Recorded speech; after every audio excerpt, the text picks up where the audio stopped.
Lewis Brown's story begins in Newnan, Georgia, a town where sports are integral to the culture.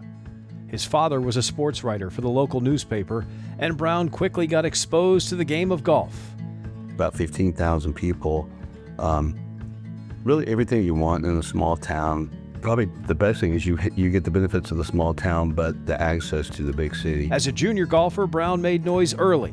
You had some pretty good golfers at Newnan Country Club that I played with when I was 8, 9. Outside of Newnan, I figured I would not fare so well. You're playing against all the other guys. When I was 10, I went to the state challenge cup thing that the GGHOF had with all the different sections in Georgia, and I tied for first place. So that kind of surprised me because I showed up there with no expectations. By 1982, he won the Rolex Tournament of Champions on the AJGA circuit and was ranked among the top junior golfers in America, a journey that was built on discipline, confidence, and a steady competitive edge. Well, Lewis and I actually went to high school together. He was a freshman on the golf team when I was a senior, and a lot of summers out on the golf course at Newnan Country Club together. Lewis was much different than me. He was a much more polished player, much more serious player, really understood the game at a young age. That rise carried him to Athens and the University of Georgia. Brown was a 4-year letterman, a 2-time All-SEC second-team selection, an NCAA All-America honorable mention, and team captain as a senior.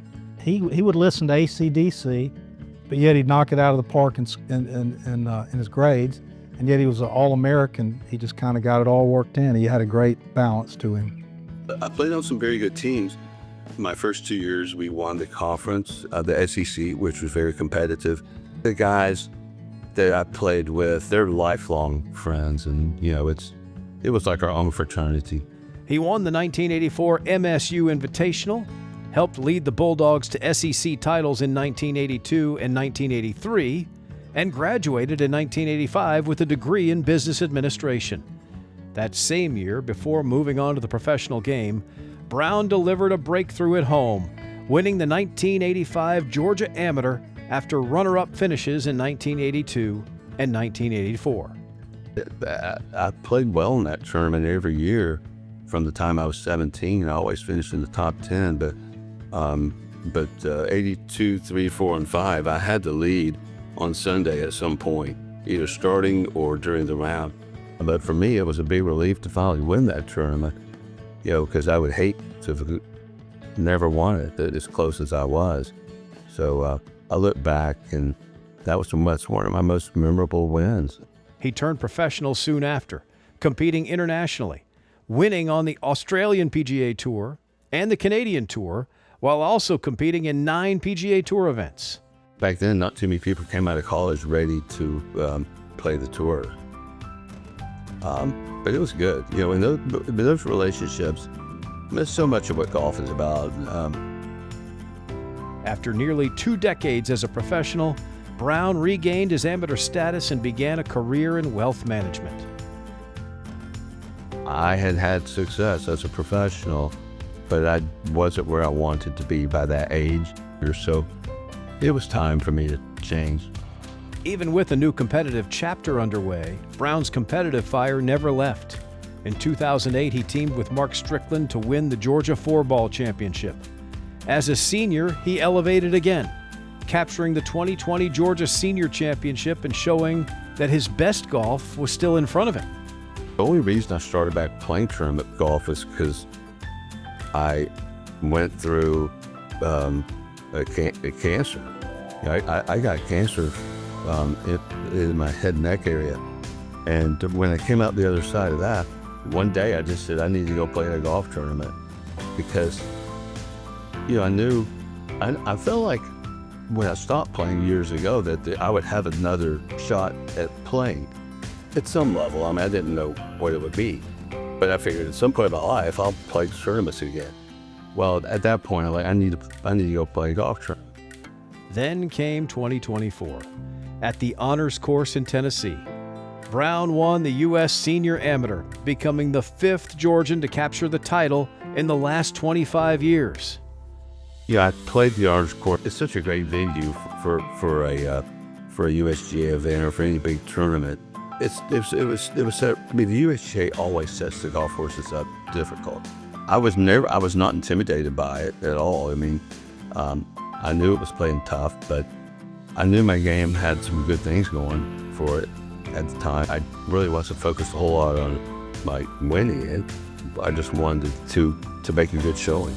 Off the course, Brown founded the Evergreen Society in 2010, an Atlanta-based group built around golf and community, supporting efforts to improve young people's lives throughout the game. The Evergreen Society was an idea that I had really way back when I was teaching golf. And I thought, well, if I could get Larry Nelson or even Alan Doyle, who went on to win 4 major championships, if I could get them to come talk about their journey in the game, I could fill a room up with people who would love to hear. And it would be fun. It would be a great social group. Whether competing or mentoring, he has always returned to the same idea. Golf is at its best when it's shared. Golf's a great game, and the competition and is great, and whenever you can win something, that's great too. But I guess the thing that sticks with me the most is just the relationships that I've made through the game. Lewis Brown's career spans junior golf, college golf, professional tours, and an amateur career as a USGA champion. All the things that have been going on in his life, that he was still able to go out there, is still able to pull it off. When you get to that stage in life and you don't have many more opportunities to win, to actually be able to get over the finish line and pull it out is truly remarkable. And he's been able to do that.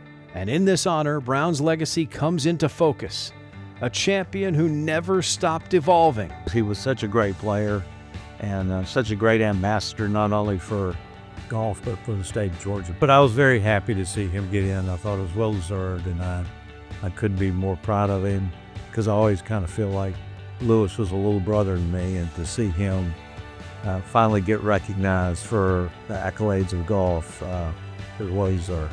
Now the Noonan native takes his place among Georgia's most accomplished golfers as a member of the Georgia Golf Hall of Fame. I was proud of myself for having gotten there, and it's just nice to know that the things I've accomplished will be recognized.